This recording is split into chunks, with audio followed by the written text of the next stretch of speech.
Olá, boa tarde. Segunda-feira, 11 de março, o Senado agora está começando. Está marcada para amanhã, às 7 da noite, a sessão do Congresso Nacional para que o Senado vote o orçamento deste ano. A Câmara aprovou o orçamento na semana passada, na mesma sessão em que foi derrubado o veto da presidente Dilma Rousseff ao projeto dos royalties do petróleo. Por falta de quórum, a votação no Senado ficou para esta terça-feira. A análise da peça orçamentária está pendente desde o final do ano passado. A governabilidade do país passa pelo orçamento de 2,6 trilhões de reais.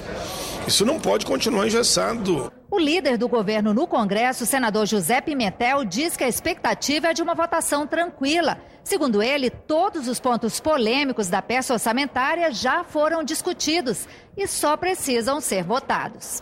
O orçamento está muito adiantado, já fizemos toda a discussão, já encerramos a discussão, já fizemos a votação por acordo na Câmara Federal e vamos agora votar apenas no Senado Federal. Não cabe ali nenhuma alteração, mas simplesmente aferir a votação. O governo tem maioria para aprovar o texto também no Senado, mas o PSDB já avisou que vai recorrer ao Supremo assim que o orçamento for aprovado. Não se pode continuar desrespeitando a Constituição como tem acontecido nos últimos anos. A Constituição é muito clara. Ela determina que não se pode votar nenhuma matéria que seja da competência do Congresso, ou seja, da Câmara e do Senado reunidos, enquanto houver vetos que esperam para ser votados, não é? E há muitos vetos. Essa é uma questão que não pode continuar, sob pena da gente estar construindo um castelo de cartas em matéria de orçamento, que a qualquer momento pode ser derrubado. Na quarta-feira, os presidentes do Senado, Renan Calheiros, e da Câmara, Henrique Alves, vão receber os governadores para tratar de projetos que interferem no Pacto Federativo. O encontro promete ser o ponto alto de uma agenda que, nesta semana, também inclui as novas regras para o Fundo de Participação dos Estados e a unificação do ICMS. A Comissão de Assuntos Econômicos realiza 2 audiências públicas, uma hoje e outra amanhã, sobre o ICMS. Economistas e secretários da Fazenda vão debater o projeto de resolução que unifica as alíquotas interestaduais do imposto em 4% e a medida provisória que compensa financeiramente os estados quando houver perdas com a mudança. Na quarta-feira, os presidentes do Senado e da Câmara recebem os governadores para discutir as prioridades da pauta federativa. Na quinta-feira, 3 comissões fazem uma reunião conjunta para debater com o coordenador do Conselho Nacional de Política Fazendária os 8 projetos em tramitação no Senado que estabelecem critérios para a distribuição do Fundo de Participação dos Estados. Nessa pauta de interesse dos estados, apenas um projeto já tem data marcada para ir à votação em plenário. No dia 19 de março, os senadores vão decidir as novas regras de distribuição do FPE, o fundo composto por parte dos impostos federais, que é repassado mensalmente às unidades da federação. O objetivo das reuniões desta semana é buscar um acordo para a matéria, mas sem esquecer outros temas do Pacto Federativo. A ideia é que a gente consiga, dialogando com esses atores, para ir fechando esse circuito. FPE, ICMS, e dar um outro passo que foi um compromisso do governo com esta casa e com os governadores, a questão das dívidas, o que diz respeito ao indexador e, obviamente, o que interessa aos governos, a questão do prazo ou o alongamento. Então, portanto, essa foi a conversa e que agora depende muito dessa costura aqui dentro da casa para a gente dialogando com os atores principais, que são governadores de estado. A Comissão de Direitos Humanos debateu hoje, em audiência pública, a segurança e a saúde no trabalho. Dados do governo federal indicam que, por ano, quase 3.000 trabalhadores perdem a vida em acidentes de trabalho. É na construção civil que são registrados mais casos. Preocupado com esse número, o Ministério Público do Trabalho está aumentando a fiscalização nas obras do PAC nos estádios que sediarão a Copa do Mundo e as Olimpíadas. O Ministério Público do Trabalho tem como preocupação primordial a atuação na área de saúde e segurança, evitando incapacidades, evitando adoecimentos e evitando acidentes de trabalho. Portanto, é uma preocupação do Ministério Público do Trabalho que se traduz em algumas áreas. Nós elegemos 5 áreas de atuação prioritária e uma dessas áreas é exatamente o setor da construção civil. O representante do Ministério do Trabalho afirmou que falta investimento das empresas na segurança dos empregados.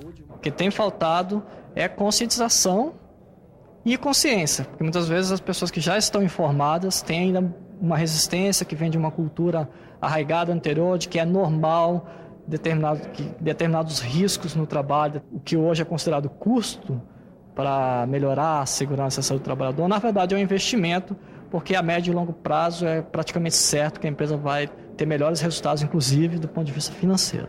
Durante a audiência, a Associação Nacional dos Magistrados da Justiça do Trabalho lançou uma cartilha em quadrinhos. Ela traz noções básicas de prevenção de acidentes e doenças, além de orientações sobre o uso dos equipamentos de proteção e sobre a responsabilidade do empregador.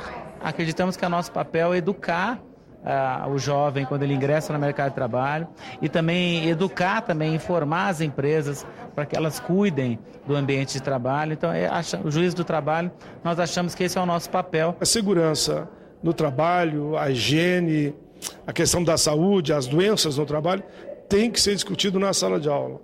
O aluno já do jardim da infância, como ele dizia, até a universidade, tem que entender a importância de que a empresa aplique um sistema que evite o acidente e que ele esteja preparado também para não trabalhar numa área que ele entenda que pode perder a vida ou ter uma sequela.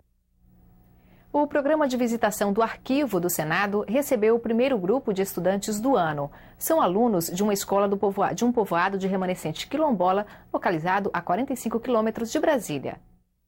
E aí, galera, beleza?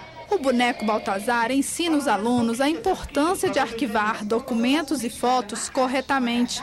O teatro faz parte da visitação do Arquivo do Senado. O programa é destinado a alunos de escolas públicas.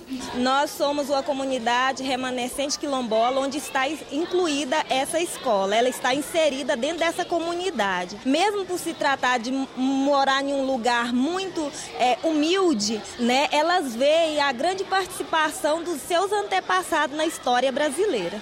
Hoje em dia tem um agendamento que é feito pelo site do Arquivo ou pelo site do Senado, e eles vão conhecer um pouco da história do Senado e um pouco da história do Arquivo. As crianças também assistem a uma palestra e a um vídeo sobre o funcionamento do Arquivo do Senado, mostrando documentos antigos como a Lei Áurea do século XIX, que acabou com a escravidão no país. No auditório, eles têm ainda uma pequena aula de história do Brasil, de 1500 a 1822. Destaque para a Carta de Pero Vaz de Caminha, considerada o primeiro registro histórico brasileiro. Aí ele diz que as mulheres índias eram lindas, moças muito novas e gentis. O programa de visitação do arquivo inclui também um passeio pelo Palácio do Congresso Nacional. Os 60 alunos da Escola Municipal Pedro Aleixo Pereira Braga, do povoado de Mesquita, que fica na divisa de Goiás com o Distrito Federal, conheceram os principais pontos da sede do Poder Legislativo. Nos plenários do Senado e da Câmara, eles aprendem como funciona o parlamento. Lembra que eu falei que nós temos 81 senadores? Então, aqui tem 513 deputados, é muita gente, né? As crianças têm a oportunidade de conhecer também as obras de arte e maquetes espalhadas no Salão Verde da Câmara dos Deputados. Ali, alguns têm a experiência de tocar um modelo da obra de Oscar Niemeyer. Ai, é muito incrível, legal. Parece mais um pedaço de Brasília, assim, inteirinho. Parece muito legal. A visita continua por outros pontos: Salão Azul do Senado, Praça das Bandeiras e Túnel do Tempo. Os alunos também passeiam pelo Museu do Senado e pela biblioteca. Tudo é registrado. Você vai mostrar essas fotos para quem? Para minha mãe e para o meu pai. Você está gostando do passeio? Uhum. Uma parada fora do roteiro. Curiosidade para andar de elevador pela primeira vez. Eu levei um susto. Na última etapa, as crianças recebem réplicas de documentos históricos e um kit infantil com material sobre o Senado.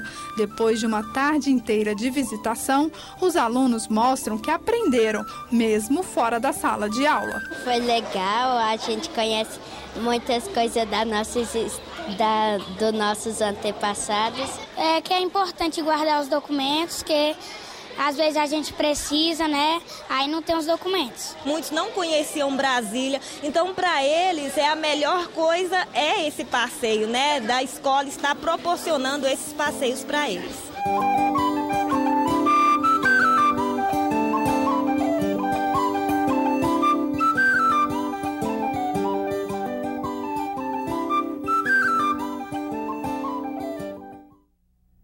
O programa de visitação do arquivo é destinado a alunos de escolas públicas. Para agendar, basta enviar um e-mail para arquivo@senado.leg.br ou visite @senado.leg.br. O Senado agora termina aqui. Veja a seguir a sessão plenária ao vivo. Para você, uma boa tarde. Até amanhã.